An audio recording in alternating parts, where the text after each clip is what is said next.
এরকম ইনটেক ভাব থাকে, জিনিসটা ভালো লাগলো দেখে। আজকে গ্রিন বক্স থেকে আমাদের কাছে একটা পার্সেল আসছে। এটা আমরা মূলত আমরাই অর্ডার করছি আমাদের ফার্নিচারের জন্য।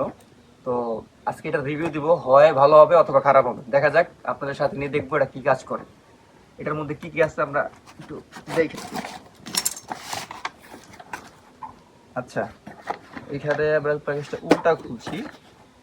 দুইটা বিওক্সের কৌটা দিছে, একটা ক্লিনার দিছে, আর এটা স্প্রে করার স্প্রে নজল বলে এটারে।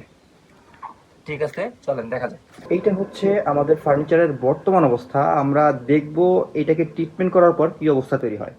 এই যে এই ক্লিনারটা দিয়ে এখন আমরা এই ফার্নিচারটার যে যাবতীয় ময়লাগুলো ছিল এগুলো পরিষ্কার করে নিব।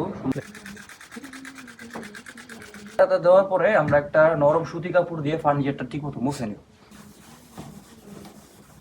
যাবতীয় ময়লাগুলো এভাবে উঠে গেছে। আচ্ছা, আমরা একটা ব্রাশ আসছে এটার সাথে।